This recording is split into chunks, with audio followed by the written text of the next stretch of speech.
Assalamualaikum warahmatullahi wabarakatuh. Salam sejahtera untuk kita semua, sahabat CPL dimanapun berada. Baik, dalam kesempatan kali ini saya akan coba membahas terkait dengan putusan MK nomor 116 tahun 2023, yaitu berkaitan dengan ambang batas parlemen atau yang dikenal dengan parliamentary threshold ya. Nah, dalam beberapa video yang beredar itu ya seperti ini nih ya. Ada tiga opsi. Yang Iya, pertama adalah ambang batas parlemen itu tetap 4% seperti sekarang. iya, Tapi kan itu nggak bisa karena sudah ada iya, putusan MK kan. iya, Kak. iya. Lalu yang kedua adalah ambang batas parlemen sebesar 5%. Oh, naik. Naik Iya, 5%. Lalu yang ketiga, ambang batas parlemen dengan nilai 3,5% begitu. Turun, Turun. yang Ada sekarang. tiga opsi begitu. Nah, Hmm, kenapa yang 5% itu juga cukup membuat kekhawatiran partai politik? Karena nanti akan berlaku sampai DPRD tingkat kota kabupaten begitu. Nah, tadi disampaikan bahwa untuk parliamentary threshold sendiri ini akan ada perubahan ya. Itu mengingat adanya putusan MK tadi 116 tahun 2023 itu. Yaitu bukan 4% lagi ya. Nah, dalam amar putusannya ya, dalam putusan MK itu menyatakan norma pasal 414 ayat 1 Undang-Undang Nomor 7 Tahun 2017 tentang pemilu adalah konstitusional sepanjang tetap berlaku untuk pemilu DPR 2024 dan konstitusional bersyarat untuk diberlakukan pada pemilu DPR 2029 dan pemilu berikutnya sepanjang telah dilakukan perubahan terhadap norma ambang batas parlemen serta besaran angka atau persentase ambang batas parlemen dengan berpedoman pada persyaratan yang telah ditentukan. Nah, putusan MK ini lahir pada tahapan pemilu 2024. Makanya untuk pemilu 2024 itu masih diberlakukan 4%. Tapi untuk pemilu 2029 nanti, khususnya untuk pemilihan DPR, ini ada syaratnya ya untuk ambang batas itu.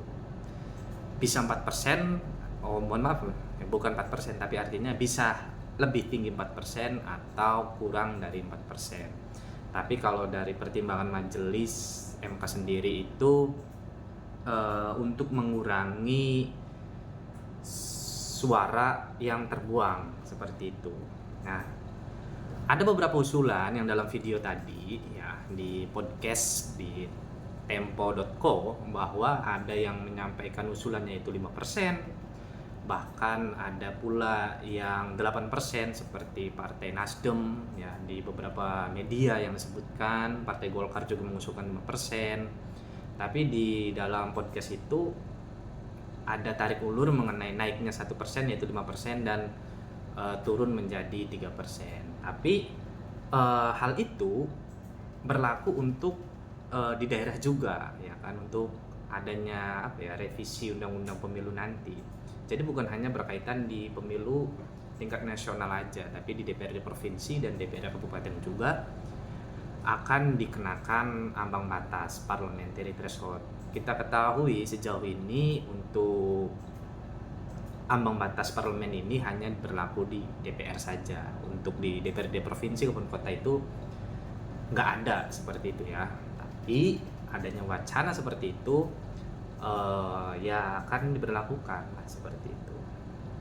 Nah, kemudian kalau kita melihat di pemilu 2024 kemarin ya, itu setidaknya ada kurang lebih 8 partai politik yang dinyatakan lolos ke Senayan yang melebihi 4%. Ya, saya tampilkan di sini di layar.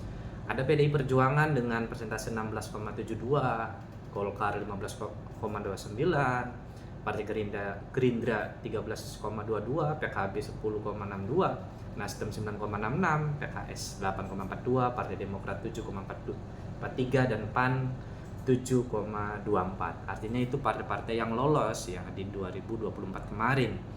Kalau ambang batasnya itu 8%, ya Partai Demokrat dan PAN ini nggak akan lolos di 2009 nanti kalau perolehan suaranya masih sama, ya kan. Kemudian kita lihat ketika usulannya itu adalah 3%, ya kan. Di sini ada partai yang tidak lolos ke DPR pada pemilu 2024 kemarin itu ada P3 ya kan. Dengan persentasenya 3,87 ya, kurang 13% lagi ya, 0,13% dia bisa masuk Senayan.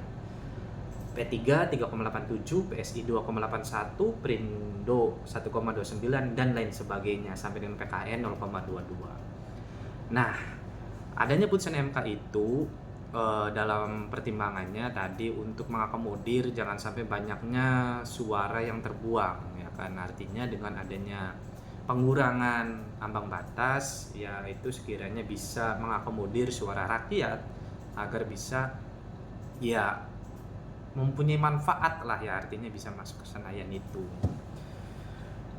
Oke, itu saja yang bisa saya sampaikan terkait dengan review ataupun kemungkinan atau salah satu isu yang akan diberlakukan di revisi Undang-Undang Pemilu yang akan datang, yaitu salah satunya tadi perubahan ambang batas parlemen atau parliamentary threshold di 2029 tadi.